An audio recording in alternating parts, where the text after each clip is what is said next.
श्रीमद् भगवद गीता अध्याय 4 ज्ञान कर्म संन्यास योग भाग 1 योग परंपरा भगवान के जन्म कर्म की दिव्यता भक्त लक्षण भगवत स्वरूप। श्री भगवान बोले, मैंने इस अविनाशी योग को सूर्य से कहा था। सूर्य ने अपने पुत्र वैवस्वत मनु से कहा और मनु ने अपने पुत्र राजा इक्ष्वाकु से कहा। हे परंतप अर्जुन, इस प्रकार परंपरा से प्राप्त हुए इस योग को राज ऋषियों ने जाना, किंतु उसके बाद यह योग बहुत काल से इस पृथ्वी लोक में लुप्त प्राय हो गया। तुम मेरे भक्त और प्रिय सखा हो, इसलिए वही पुरातन योग आज मैंने तुमसे कहा है, क्योंकि यह बड़ा ही उत्तम रहस्य है, अर्थात गुप्त रखने योग्य विषय है। अर्जुन बोले, आपका जन्म तो अर्वाचीन अभी हाल ही में हुआ है और सूर्य का जन्म बहुत पुराना है, अर्थात कल्प के आदि में हो चुका है। तब मैं इस बात को कैसे समझूं कि आप ही ने कल्प की आदि में सूर्य से यह योग कहा था। श्री भगवान बोले, हे परंतप अर्जुन, मेरे और तुम्हारे बहुत से जन्म हो चुके हैं। उन सबको तुम नहीं जानते, किंतु मैं जानता हूँ। मैं अजन्मा और अविनाशी स्वरूप होते हुए भी तथा समस्त प्राणियों का ईश्वर होते हुए भी अपनी प्रकृति को अधीन करके अपनी योग माया से प्रकट होता हूँ। हे भारत, जब जब धर्म की हानि और अधर्म की वृद्धि होती है, तब तब ही मैं अपने स्वरूप को रचता हूँ, अर्थात साकार रूप से लोगों के सम्मुख प्रकट होता हूँ। साधु पुरुषों का उद्धार करने के लिए, पाप कर्म करने वालों का विनाश करने के लिए और धर्म की स्थापना करने के लिए मैं युग युग में प्रकट होता आया हूँ। हे अर्जुन, मेरे जन्म और कर्म दिव्य अर्थात निर्मल और अलौकिक है। इस प्रकार जो मनुष्य तत्व से जान लेता है, वह शरीर को त्याग कर फिर जन्म को प्राप्त नहीं होता, किंतु मुझे ही प्राप्त होता है। पहले भी जिनके राग, भय और क्रोध सर्वथा नष्ट हो गए थे और जो मुझ में अनन्य प्रेम पूर्वक स्थिर रहते थे, ऐसे मेरे आश्रित रहने वाले बहुत से भक्त उपर्युक्त ज्ञान रूप तप से पवित्र होकर मेरे स्वरूप को प्राप्त हो चुके हैं। हे अर्जुन, जो भक्त मुझे जिस प्रकार से भजते हैं, मैं भी उनको उसी प्रकार भजता हूँ, क्योंकि सभी मनुष्य सब प्रकार से मेरे ही मार्ग का अनुसरण करते हैं। इस मनुष्य लोक में कर्मों के फल को चाहने वाले लोग देवताओं का पूजन किया करते हैं, क्योंकि उनको कर्मों से उत्पन्न होने वाली सिद्धि शीघ्र मिल जाती है। ब्राह्मण, क्षत्रिय, वैश्य और शूद्र, इन 4 वर्णों का समूह गुण और कर्मों के विभाग पूर्वक मेरे द्वारा रचा गया है। इस प्रकार उस सृष्टि रचना आदि कर्म का कर्ता होने पर भी मुझ अविनाशी परमेश्वर को तुम वास्तव में अकर्ता ही जानो। कर्मों के फल में मेरी स्पृहा नहीं है, इसलिए मुझे कर्म लिप्त नहीं करते। इस प्रकार जो मुझे तत्व से जान लेता है, वह भी कर्मों से नहीं बंधता। पूर्व काल में मुमुक्षुओं ने भी इस प्रकार जानकर ही कर्म किए हैं, इसलिए तुम भी पूर्वजों द्वारा सदा से किए जाने वाले कर्मों को ही करो। भाग 2 कर्म, विकर्म एवं अकर्म की व्याख्या। कर्म क्या है और अकर्म क्या है, इस प्रकार इसका निर्णय करने में बुद्धिमान पुरुष भी मोहित हो जाते हैं। इसलिए वह कर्तव्य मैं तुम्हें भली भांति समझा कर कहूँ, जिसे जानकर तुम अशुभ से अर्थात कर्म बंधन से मुक्त हो जाओगे। कर्म का स्वरूप भी जानना चाहिए और अकर्म का स्वरूप भी जानना चाहिए, तथा विकर्म का स्वरूप भी जानना चाहिए, क्योंकि कर्म की गति गहन है। जो मनुष्य कर्म में अकर्म देखता है और जो अकर्म में कर्म देखता है, वह मनुष्यों में बुद्धिमान है और वह योगी समस्त कर्मों को करने वाला है। भाग 3 कर्म में अकर्मता भाव नैश्य सुख यज्ञ की व्याख्या। जिसके संपूर्ण शास्त्र सम्मत कर्म बिना कामना और संकल्प के होते हैं, तथा जिसके समस्त कर्म ज्ञान रूप अग्नि के द्वारा भस्म हो गए हैं, उस महापुरुष को ज्ञानी लोग भी पंडित कहते हैं। जो पुरुष समस्त कर्मों में और उनके फल में आसक्ति का सर्वथा त्याग करके संसार के आश्रय से रहित हो गया है और परमात्मा में नित्य तृप्त है, वह कर्मों में भली भांति बरतता हुआ भी वास्तव में कुछ भी नहीं करता।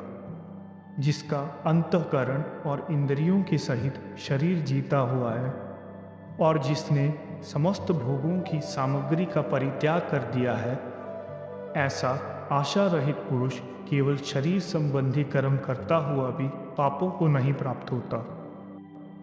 जो बिना इच्छा के अपने आप प्राप्त हुए पदार्थ में सदा संतुष्ट रहता है, जिसमें ईर्ष्या का सर्वथा अभाव हो गया है, जो हर्ष शोक आदि द्वंद्वों में सर्वथा अतीत हो गया है, ऐसा सिद्धि और असिद्धि में सम रहने वाला कर्मयोगी कर्म करता हुआ भी उनसे नहीं बंधता। जिसकी आसक्ति सर्वथा नष्ट हो गई है, जो देहाभिमान तथा ममता रहित हो गया है, जिसका चित्त निरंतर परमात्मा के ज्ञान में स्थित रहता है, ऐसा केवल यज्ञ संपादन के लिए कर्म करने वाले मनुष्य के संपूर्ण कर्म भली भांति विलीन हो जाते हैं। भाग 4 फल सहित विभिन्न यज्ञों का वर्णन। जिस यज्ञ में अर्पण अर्थात शुभ आदि भी ब्रह्म है और हवन किए जाने वाले योग्य द्रव्य भी ब्रह्म है, तथा ब्रह्म रूप कर्ता के द्वारा ब्रह्म रूप अग्नि में आहुति देना रूप क्रिया भी ब्रह्म है, उस ब्रह्म कर्म में स्थित रहने वाले योगी द्वारा प्राप्त किए जाने वाले योग्य फल भी ब्रह्म ही है।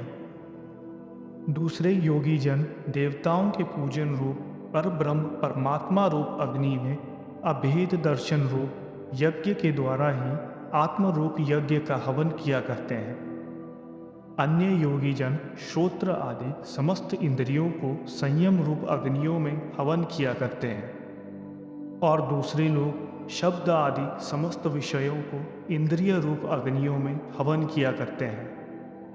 दूसरे योगी जन इंद्रियों की संपूर्ण क्रियाओं को और प्राण की समस्त क्रियाओं को ज्ञान से प्रकाशित आत्म संयम योग रूपी अग्नि में हवन किया करते हैं। कई पुरुष द्रव्य संबंधी यज्ञ करने वाले हैं, कितने ही तपस्या रूपी यज्ञ करने वाले हैं, तथा दूसरे कितने ही योग रूप यज्ञ करने वाले हैं।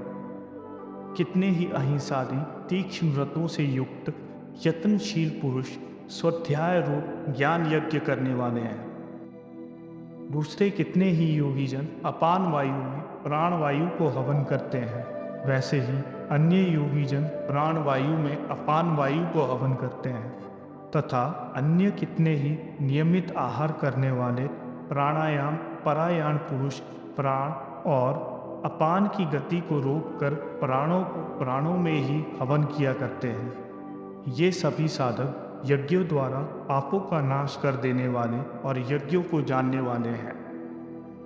हे कुरुश्रेष्ठ अर्जुन, यज्ञ से बचे हुए अमृत रूप अन्न का भोजन करने वाले योगी जन सनातन पर ब्रह्म परमात्मा को प्राप्त होते हैं, और यज्ञ न करने वाले पुरुष के लिए तो यह मनुष्य लोक भी सुखदायक नहीं है, फिर परलोक कैसे सुखदायक हो सकता है।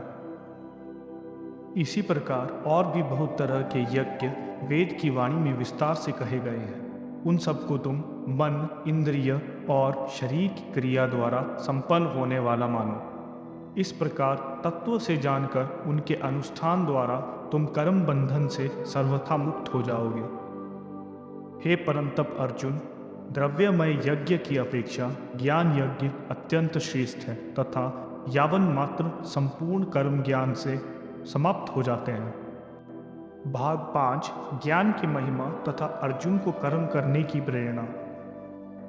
उस ज्ञान को तुम तत्वदर्शी ज्ञानियों के पास जाकर समझो। उनको भली भांति दंडवत प्रणाम करने से, उनकी सेवा करने से और कपट छोड़कर सरलतापूर्वक प्रश्न करने से वे परमात्मा तत्व को भली भांति जानने वाले ज्ञानी महात्मा तुम्हें उस तत्व ज्ञान का उपदेश करेंगे, जिसको जानकर फिर तुम इस प्रकार मोह को प्राप्त नहीं होगे। तथा हे अर्जुन, जिस ज्ञान के द्वारा तुम संपूर्ण भूतों को निशेष भाव से पहले अपने में और पीछे मुझ सच्चिदानंद घन परमात्मा में देखोगे, यदि तुम अन्य सब पापियों से भी अधिक पाप करने वाले हो, तो भी तुम ज्ञान रूप नौका द्वारा निसंदेह संपूर्ण पाप समुद्र से भली भांति तर जाओगे। क्योंकि हे अर्जुन, जैसे प्रज्वलित अग्नि ईंधनों को भस्ममय कर देती है, वैसे ही ज्ञान रूप अग्नि संपूर्ण कर्मों को भस्ममय कर देती है। इस संसार में ज्ञान के समान पवित्र करने वाला निसंदेह कुछ भी नहीं है। उस ज्ञान को कितने ही काल से कर्म योग के द्वारा शुद्धांतकरण हुआ मनुष्य अपने आप ही आत्मा में पा लेता है। जितेंद्रिय, साधन परायण और श्रद्धावान मनुष्य ज्ञान को प्राप्त होता है तथा ज्ञान को प्राप्त होकर वह बिना विलंब किए तत्काल ही भगवत प्राप्ति रूप परम शांति को प्राप्त हो जाता है। विवेकहीन और श्रद्धा रहित संशय युक्त मनुष्य परमार्थ से अवश्य भ्रष्ट हो जाता है। ऐसे संशय युक्त मनुष्य के लिए न यह लोक है, न परलोक है और न सुख ही है। हे धनंजय, जिसने कर्म योग की विधि से समस्त कर्मों को परमात्मा में अर्पण कर दिया है और जिसने विवेक द्वारा समस्त संशयों का नाश कर दिया है, ऐसे वश में किए हुए अंतःकरण वाले पुरुष को कर्म नहीं बांधते। इसलिए हे भरतवंशी अर्जुन, तुम हृदय में स्थित इस अज्ञान जनित अपने संशय का विवेक ज्ञान रूप तलवार द्वारा छेदन करके समस्त रूप कर्म योग में स्थित हो जाओ और युद्ध करने के लिए खड़े हो जाओ। इस प्रकार उपनिषद, ब्रह्म विद्या तथा योग शास्त्र रूप श्रीमद् भगवत गीता के श्री कृष्ण अर्जुन संवाद में ज्ञान कर्म संन्यास योग नामक चतुर्थ अध्याय संपूर्ण हुआ।